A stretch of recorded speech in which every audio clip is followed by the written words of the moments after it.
Party करी आगे।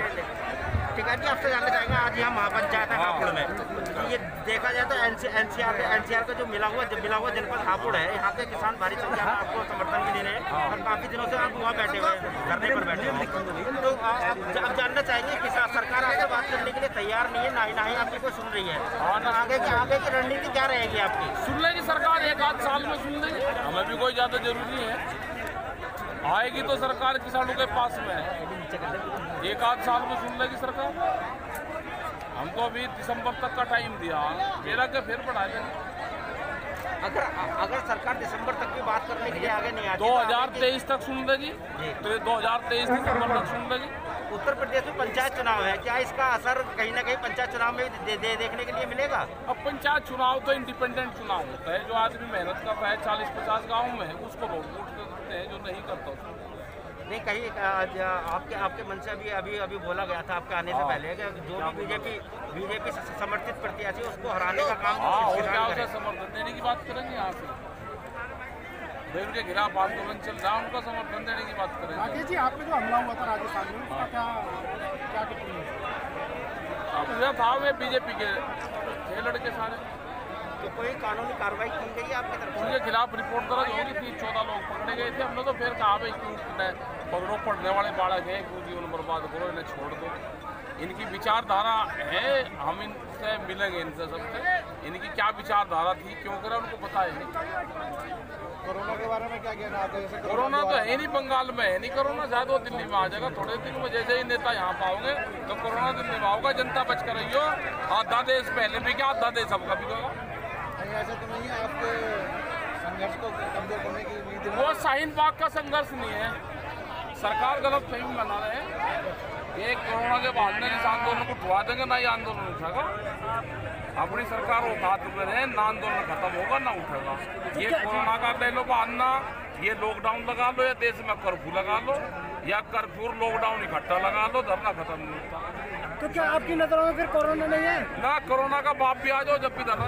और जो खास करके नौजवान साथी है, और जो पहाड़ से जो हमारे लोग आए, क्योंकि हिमाचल में आए, तो जितने भी पहाड़ से ऊपर से जो लोग यहाँ पे आए, उन सबका धन्यवाद है। और यहाँ से जो शुरुआत हम करते हैं गुरुद्वारा पोटा साहब, जहां पे गुरु गोविंद सिंह ने ग्रंथ इकट्ठे करे, उन पे चर्चाएं हुई और लेखनी लिखी गई, कई साल में यहाँ पे रहे। और जो सबसे बड़ा महत्व यमुना जी का, आप जब भी देखोगे तो यमुना यहाँ से शांत होकर चलती है, बड़ा फांड, और बहुत शांत होकर आवाज नहीं करती। जब पूरा पानी आता है, जब भी वो आवाज नहीं करती, तो ऐसा तीर्थ स्थान पे आज सौभाग्य है कि हम यहाँ पे आज आए। 2002 के 3 के आसपास की बात है कि टिकैत साहब भी यहाँ पे आए थे, एक बड़ा प्रोग्राम इसी पोटा साहब की धरती पे हुआ। तो मुद्दा पूरे देश का जो इशू चला हुआ है, जिसके लिए सब किसान इकट्ठा हुआ, वो 3 कानून जो पूरे देश के किसानों को बर्बाद करेंगे, वो कानून जो किसानों के पक्ष में बनने चाहिए थे, वो देश में नहीं बने। एमएसपी देश में लागू नहीं हुआ। जब शुरू में बातचीत उनसे उन्होंने कहा जी एमएसपी तो इसमें ही नहीं, तो यही तो रास्ता था ना कि एमएसपी ना देके, एमएसपी पे कानून नहीं है, सस्ते में फसलों के लूटने का टेंडर बनाया गया। देश में गोदाम पहले बने और कानून बाद में आए। इसका मतलब यह है कि व्यापारी की पहुंच प्रधानमंत्री के कार्यालय तक है। जो बड़ी कंपनियां आई देश में, किसी पार्टी का राज नहीं है। ये बीजेपी वाले गलत फहमी निकाल दे कि हमारी सरकार है। इनके तो नेता भी अंदर हाउस में अरेस्ट है। इनकी सरकार होती तो ये जरूर बात करते। जब जब भी देश में किसी पार्टी की सरकार हुई तो उसने बात करी किसानों से। अंग्रेज भी देश में रहे, अगर कोई इशू हुआ तो अंग्रेज भी बातचीत करते थे। उनकी समझ में आता था तो उसका हल निकालते थे। ये तो उससे भी खतरनाक है। ये है जैसे देश में राजा प्रथा थी कि अनाज पे जिस राजा का अधिकार होगा, जिस राजा के क्षेत्र में अनाज जितना होगा वो उतना ही बड़ा बलशाली वो होगा। ये 100, 150, 200 साल पहली जो परंपराएं हैं वे इसी सरकार ने शुरू करी है। अब अनाज पे अधिकार, और वो अनाज का अधिकार जो आप बड़ी बड़ी कंपनियों को आप देखोगे, KFC या जितनी भी फूड चेन में कंपनियां हैं, मैकडोनल्ड्स, जब इनका शाम को क्लोजिंग होता है, इनका भोजन बचता है, तो अगले दिन फ्रेश भोजन इनका मिलता है, वहां से बन के आता है, तो दूसरा ही भोजन यहाँ पे मिलेगा आपको। लोग समझते हैं कि भाई बहुत बढ़िया लोग हैं, अगले दिन नया फ्रेश भोजन देते हैं। लेकिन आप इनसे ये जरूर पूछने की कोशिश करना कि आपका बचा हुआ भोजन कहाँ पे जाता है। वे बचा हुआ भोजन अपने नौकर को भी नहीं देते जो वहां पर कर्मचारी काम करता है। अगर गुलाब जामुन का 4 गुलाब जामुन एक डब्बे में है और 2 ग्राहक ने मांग ली और 2 उसमें से बच गई, तो वो बचा हुआ अगले दिन ग्राहक को तो देंगे नहीं वे, लेकिन वो अपने कर्मचारी को भी नहीं देंगे, वो डस्टबिन में डालते हैं, कैमरे के सामने डालते हैं, किसी अपने कर्मचारी को नहीं देने के खाने के लिए। वे जो भोजन पे अधिकार का जो सवाल आया है, ये जो कंपनियां, बड़ी बड़ी कंपनियां जो आ रही हैं, इनका एक सर्वे हुआ और सर्वे हुआ ये कि महिलाएं सोने का इस्तेमाल एक साल में 17 बार करती हैं। उसके बाद लोग लॉकअप में अपने घर में रखती हैं वे। लेकिन जब सर्वे हुआ कि आदमी को भूख कितनी लगती है, तो भूख एक साल में 700 बार लगती है। उन्होंने कहा कि भूख को व्यापार करेंगे, अनाज को गोदाम में बंद करेंगे, रोटी को तिजोरी की वस्तु बनाएंगे और भूख के आधार पर देश में कीमतें तय करेंगे। ये व्यापार नहीं चलने का। किसान तो लड़ाई लड़ रहा है, अब जो लड़ाई लड़ने वाला है ये जो आम आदमी है, जो आम उपभोक्ता है, जो आम कंज्यूमर है, ये किसान तो उसकी लड़ाई लड़ रहा है। जैसे हिमाचल में आए तो सेब की हम अगर बात करें, यहाँ पे 10 लाख किसान परिवार है, 6 लाख किसान परिवार यहाँ पे बागानी का काम करता है। यहाँ पे पूरा अधिकार जो सेब का जो बागान है वो अडानी के पास में है। जब यहाँ का पूरा व्यापार खत्म कर गया तो अडानी ने थोड़े से ज्यादा पैसे दिए यहाँ के किसान को। उसने मंडिया यहाँ का व्यापार खत्म करा और जब 3 साल ज्यादा पैसे उनको दिए, यहाँ का पूरा व्यापारिक सिस्टम टूटा। उसके बाद में मनमान्य रेट पे अपने सेब खरीदता है और आज 150 रुपया किलो उसी का भाव है। आम कंज्यूमर को भी मारता है और आम किसान को भी मारता है। इसी तरह से ये दूसरी जो बड़ी कंपनियां हैं, ये जो 26 जो क्षेत्र हैं, जो बड़ी बड़ी संस्थाएं हैं, वो टेलीफोन की हो, वो पेट्रोलियम हो, वो हवाई अड्डे हो, वो रेलवे हो, वो बैंकिंग हो, वे सारे के सारे बिकने का काम करा जा रहा है। ये देश में कोई सरकार नहीं, देश में सरकार के नाम पे लुटेरे हैं, इनको भगाना पड़ेगा। ये लुटेरे हैं, भगाना पड़ेगा इनको। ये और 2-3 साल में पूरे देश को बेचेंगे, जगह जगह बोर्ड लगेंगे, sale for India, sale for Himachal, ये बोर्ड लगने हैं सब जगह। संस्थाएं एक नहीं बनाई, सब बेचने का काम करा जा रहा। गुजरात में गए, 2 दिन गुजरात में रहे। गुजरात स्टेट में किसी पार्टी की सरकार नहीं, वहां पे है पुलिस की सरकार। पुलिस ही वहां की हुकूमत चाहती है सब। ऐसा हाल तो पूरे देश में नहीं देखा।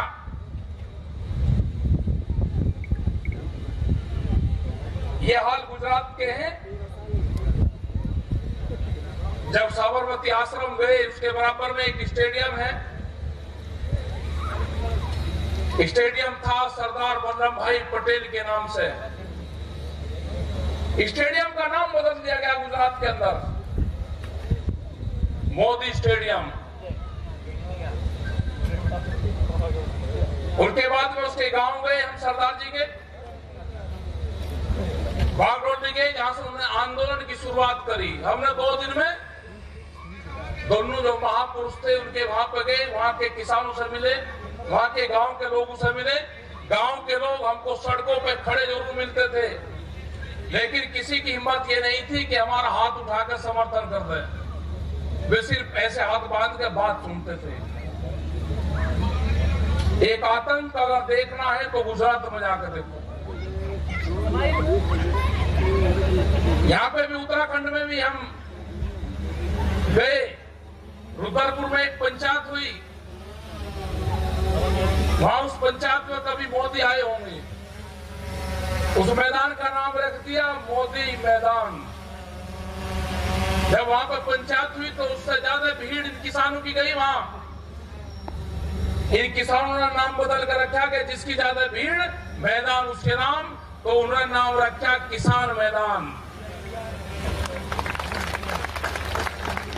ये भी जो हिमाचल यहाँ पर ये शांत क्षेत्र है, बहुत पीसफुली लोग यहाँ पे रहते हैं, बहुत पढ़े लिखे लोग यहाँ पे हैं। यहाँ की बहुत सी पॉलिसी, हमने बराबर का ही आपका स्टेट है उत्तराखंड, हमने कहा कि कुछ पॉलिसी वहां की उत्तराखंड में भी ले आओ।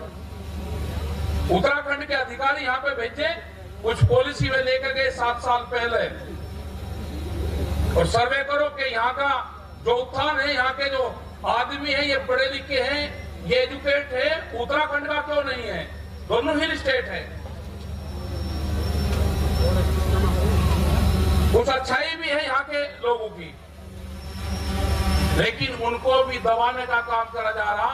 जो यहाँ का किसान है उसको प्रेशर में लेने का काम करा जा रहा। हमने कुछ पॉलिसी, जो हिल स्टेट की जो पॉलिसी है, वो पॉलिसी देने की काम करी, और ये पूरे देश में देने का काम करा है।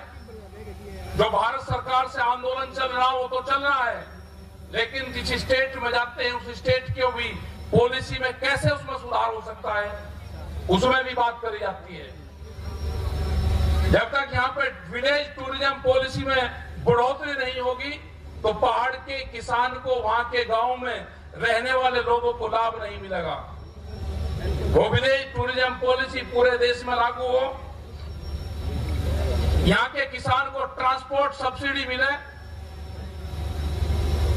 जैसे चिन्नी की शुगर फैक्ट्रियों को बंदरगाह तक ट्रांसपोर्ट सब्सिडी समय समय पर देते हैं, उसी तरह से पहाड़ के किसान को भी उसके खेत से मंडी तक की व्यवस्था सरकार करे। उससे यहाँ के किसान को लाभ होगा। यहाँ की कई 100 करोड़ रुपया की फसलें बर्बाद होती है जंगली जानवरों से। सरकार या तो उसका मुआवजा दे या कंपनी उसका मुआवजा दे, या जंगली जानवरों का इलाज करे उनका। ये सरकारों से यहाँ पे भी डिमांड है, और यहाँ के लोगों से भी है कि जो कमेटियां हैं, आप पहाड़ तक जाओ। यहाँ पे 3 क्लाइमेट जोन है, उन जोन में आप काम करें। यहाँ की जो फसलें हैं उस पर आप काम करें। यहाँ के लोगों के बीच में जाएं, ये कमेटियां काम करें, और पहाड़ के जो लोग हैं उनको साथ में जोड़ने का काम करें। यहाँ की कमेटियों की जिम्मेदारी है कि दोनों स्टेट को आप जोड़ने का काम करें, क्योंकि दोनों का क्लाइमेट जोन एक है। यहाँ पे अगले महीने, इस महीने के लास्ट में और मीटिंग यहाँ पे उत्तराखंड और हिमाचल में रखे। जो संयुक्त मोर्चे के लोग हैं, जब जब आप बुलाओगे तो ये लोग आएंगे। पहाड़ के लोगों को भी जरूरत है कि दिल्ली के आंदोलन में शरीक हो। यहाँ पे कोई दिक्कत होगी तो उससे निपटा जाएगा। पुलिस प्रशासन आपको परमिशन नहीं देगा। आगे से ये ध्यान कर ले कि आप जो भी किसान संगठन की मीटिंग करोगे, प्रशासन को इंडिकेट करोगे, इंटीमेट करोगे कि हम वहां पे मीटिंग करेंगे, आप कागज लेके उनके पीछे पीछे नहीं फिरोगे, आपको वे परमिशन नहीं देंगे कभी भी। ये सरकार की गाइडलाइन है, आपको कोई परमिशन नहीं देने का। हम कोई परमिशन नहीं कभी देते। अगर वे आपको बॉर्डरों पर रोकने का काम करते हैं तो हमारी मीटिंग सक्सेसफुल होगी। हम पूर्ण रूप से शांतिपूर्ण तरीके से अपनी मीटिंग करते हैं। बहुत प्रेशर में रहते हैं यहाँ के पुलिस फोर्स के लोग भी। इनकी सैलरी अगर देखोगे, हमारे परिवार के बीच से ही बच्चे जाते हैं सारे। एक टीचर से आधे सैलरी इनकी होती है। काम इनसे 24 घंटे लिया जाता है। इनकी ड्यूटी, अगर ये कुछ काम करेंगे तो ड्यूटी यहां से हटा के पहाड़ के उस जो चाइना का बॉर्डर है वहां पर लगाएंगे पनिशमेंट। लेकिन जब इनके क्वार्टर बनने की बात आएगी तो कभी आपने इनका क्वार्टर नहीं देखा होगा। ये अपने माँ बाप को भी अपने क्वार्टर में ले जाते पुलिस वाले शर्माते हैं। 2 चारपाई उसमें नहीं आ सकती। हमने भारत सरकार को लिखा, ये करीब 5-6 साल से लिख रहे हैं फोर्सेस के लिए, इनका क्वार्टर बड़ा बनाओ। आप इनसे ड्यूटी 24 घंटे लेते हो, इनकी सैलरियां बढ़ाओ, इनके वर्दी के जो पैसा मिलता है वो भत्ता बढ़ाओ। ये आवाज नहीं उठा सकते फोर्स के लोग, तो इनको दबाने का काम करा जा रहा है। 2004 के बाद में पेंशन खत्म कर दी गई सभी कर्मचारियों की, लेकिन एमपी और एमएलए की पेंशन रहेगी। देश के प्रधानमंत्री जी, जैसे आपने गैस के सिलेंडर से सब्सिडी वापसी की बात आम जनता से करी, एक बार एमपी एमएलए से भी कर लो।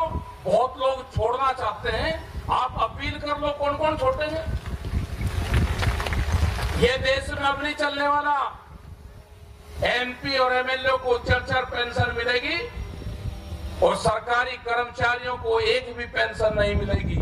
या तो उनकी भी खत्म होगी और या उनको भी मिलेगी। ये सारे इशू हैं, आपको उठाने हैं। ये एक जन क्रांति है, ये खाली किसानी का मामला नहीं है। ये सारे इशू रहेंगे। ये जैसे नारे लगे ना इलेक्शन से पहले कि हम देश नहीं बिकने देंगे और चौकीदार चोर नहीं हो सकता, ये तो साबित हो गया। जिसको देश सौंपा वो देश को बेचने का काम कर रहा है। सब संस्थाएं बेच दी, पूरा सेल पर लगा दिया पूरा देश। नौजवानों से भगा कर वोट ले लिया। सरकार के काम मंदिर बनाने के नहीं होते। सरकार का काम तो सुरक्षा देने का होता है, रोजगार देने का होता है। सरकार का काम तो इंडस्ट्री लगाने का होता है, सड़कें बनाने का होता है, स्वास्थ्य पे काम करने का होता है। 7 साल में एक मंदिर पे पूरे देश की जनता उलझा दी। भाई मंदिर किसका? हम रघुवंशी हैं, मंदिर तो हमारा है। हमारे पूर्वजों का जन्म अयोध्या में हुआ, हम तो उनके वंशज हैं। लेकिन 7 साल में उलझा कर रख दिया मंदिर के नाम पे। विकास के नाम पे सरकार काम करे। मंदिर तो गांव में गांव के लोग ना बनवाए। हर गांव में शिवालय, मंदिर, गुरुद्वारे, मस्जिदें हैं, आप उस पर कंट्रोल करो। लेकिन विकास का काम आपने छोड़ दिया। ये नहीं चलेगा। देश की जनता ये पूछती है ये विकास कब होगा, हमारे फसलों के भाव कब मिलेंगे। आलू का रेट 2.5 महीने पहले, आलू का रेट आज से 70 दिन पहले 40 रुपया किलो। आज अब किसान की फसल आ गई तो 2 से 3 रुपया किलो। पूरा टमाटर का किसान बर्बाद, बाजरे का, सारी फसलों का किसान बर्बाद। एमएसपी पे अगर कानून बन जाएगा तो एमएसपी से नीचे पे कोई खरीद नहीं करेगा। ये कानून चाहिए। 3 जो कानून बने वापसी चाहिए। जो दूध का एक एग्रीमेंट विदेशों से होने जा रहा है, दूध का किसान बर्बाद होगा उससे। पूरा पशुधन हमारा खत्म होगा। अमूल जैसी कंपनियों ने 17 रुपए का डिमांड करी है कि अगर बाहर से दूध का एग्रीमेंट होगा तो 17 रुपए हमको पर केजी, पर लीटर हमको बोनस चाहिए उस पर। जब हमारी अमूल की डेयरियां बच सकती हैं। सीड भी ला रहा है, बीज कानून, पुलिस के थाने जाएंगे, आप धमसूद में दीवार खींचेगी। पहले महिलाएं थाने बने, बिजली के थाने बने, अब बीज के थाने बनेंगे, बीज पुलिस बनेगी। किस किसान ने अपने खेत में क्या बोया है उस पर निगरानी रखी जाएगी।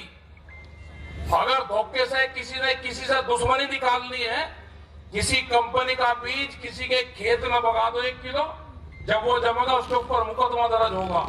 पुलिस किसान को घर खेचू खेचू फिरेगी, किसान कहेगा भाई मेरे पास मुझे रसीद है, मैंने इस कंपनी का बीज बोया। उसने कहा कि तुम्हारे खेत में इस कंपनी का बीज है, आपने इसकी चोरी करी है, उस पर मुकदमा और सजा दोनों है। कोई सोच सकता था कि इस तरह का कानून आएगा? पत्ती जलाने पे कोई सोचता था कि पोल्यूशन के नाम पे जेल होगी? कोई सोच सकता था कि 10 साल पुराना ट्रैक्टर आप नहीं चला सकते? एनसीआर में ये कानून है कि 10 साल पुराना ट्रैक्टर, डीजल इंजन कोई भी किसान नहीं चला सकता। आपके यहाँ पे 15 साल है, अभी एनजीटी का दायरा और बढ़ रहा है। हर शहर में इस तरह की पॉलिसी आएगी कि शहर से 100 किलोमीटर के दूरी पे कोई भी 10 साल पुराना वाहन नहीं चलेगा। ये पॉलिसी भी आएगी। ये पूरी पॉलिसी है कि किसानों की जमीन छीनी जाए। गुजरात जैसे स्टेट में रिलायंस को 60 गांव की जमीन दी जो आम की खेती करता था किसान, वहां पर आम के बगीचे लगाए गए रिलायंस के द्वारा, और वे सुप्रीम कोर्ट तक उनको हराया गया। एकाकी जज पहले बेंच में भी आया, दूसरी में भी आया, तीसरी बेंच में भी आया। जुडिशरी से विश्वास उठता जाता है हिंदुस्तान का। इनकी जांच होगी जिनको राज्यसभा मिली, इन्होंने 2-2, 3-3 साल क्या क्या फैसले करे हैं देश में। ये वही है, राज्यसभा का एक पट्टा दिखाया जाता है। जितने भी नेता इस तरह के बनते हैं, जब सरकारी ओहदे पर रहते हैं, उनसे या तो शपथ पत्र लो कि कभी भी मैं पॉलिटिकल पार्टी राज्यसभा उसमें नहीं जाऊंगा, नहीं तो उनके 5 साल की कार्यकाल की जांच हो, उन्होंने क्या क्या फैसले करे हैं ये आधे जेल में पाएंगे आपको, जेल में। क्योंकि एक पट्टा दिखाया जाता है कि 2 साल बाद में, 3 साल बाद में राज्यसभा है, उनसे फैसले गलत करवाए जाते हैं। ये सब लोग हैं वही। आएगी ये जन क्रांति है, आप तैयार रहो। ये लड़ाई, ये धरने प्रदर्शन लंबे चलेंगे। जो दिल्ली के भी आंदोलन है, सरकार जब बात करना चाहे हम बात करेंगे उनसे, संयुक्त मोर्चा बातचीत करेगा। लेकिन हमने आंदोलन की तैयारी भी कर ली। जो पहले फेज का आंदोलन है नवंबर और दिसंबर तक चलाएंगे, और नवंबर दिसंबर के बाद में बढ़ाने की जरूरत होगी तो फिर बढ़ाएंगे आंदोलन को। घर वापसी नहीं जाएंगे।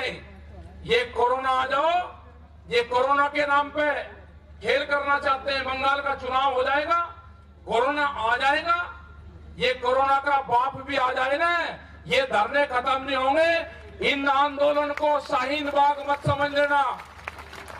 आपने शाहीन बाग खत्म करा होगा, ये धरने खत्म नहीं होंगे। कोरोना की गाइडलाइन को फॉलो करेंगे, धरने खत्म नहीं होंगे, अपने घर नहीं जाएंगे। आप लॉकडाउन लगाओ, आप पूरे देश में कर्फ्यू लगाओ, पूरे रास्ते बंद करो, हम अपने धरनों पर रहेंगे, वहां नहीं छोड़ देंगे। ये गलत फहमी है। ट्रैक्टर अपने तैयार रखो। 3 चीज से ही देश जीतेगा। चाइना के बॉर्डर पे हमारे फौज के लोग रहेंगे टैंक लेकर, खेत में किसान रहेगा ट्रैक्टर लेकर, और नौजवान रहेगा ट्यूटर लेकर। ट्रिपल-T से ही देश का भला होगा। अपने ट्रैक्टर पे बड़े बड़े बम्पर लगवा कर रखो, कहीं पे भी मोर्चे तोड़ने पड़ सकते हैं। ये मोर्चे ट्विटर और ट्रैक्टर से टूटेंगे, और जवान सरहद पर टैंक से तोड़ेगा। एक ही चीज है सारे के सारे, सबका इकट्ठा ही मेल जोल है। इन चीजों को आप ध्यान रखो सब। और दिल्ली के आंदोलन पे भी फसल कट जाएगी, गर्मी रहेगी, अब पहाड़ छोड़कर नीचे आना पड़ेगा।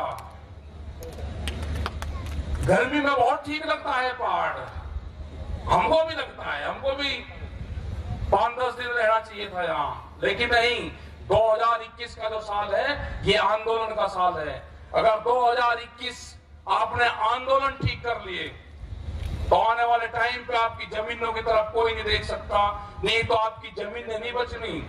आने वाले टाइम पे आपकी जमीनें जाएगी, जैसे ब्राजील का हाल है। ब्राजील में 80% जमीन वहां पे 280 लोगों पे है, जितना बड़ा हिमाचल प्रदेश, एक आदमी पे इतनी जमीन है। तो गलत फहमी में ना हो, ये कंपनियों के लॉ हैं, उसमें वो कितनी भी जमीन खरीद सकता है। तो ये जमीन बचानी है तो आंदोलन करना पड़ेगा। रोजगार को आपको इसी जमीन से तलाश करना पड़ेगा। और मैं धन्यवाद देना चाहता हूं कि जो प्रेस के लोग हैं वे कभी कभी दिखा देते हैं, कभी कभी नहीं दिखाते। उनको भी आजाद करवाना है। प्रेस के ऊपर भी कलम और कैमरे पे बंदूक का पहरा है। यहां पे भी आए कुछ आज दिल्ली से प्रेस वाले लोग, अपनी आइडेंटिटी छुपा कर रख लेना। अगर ये पता चल गया कि दिल्ली की प्रेस यहां पर आई तो आपके खिलाफ भी कार्रवाई हो सकती है।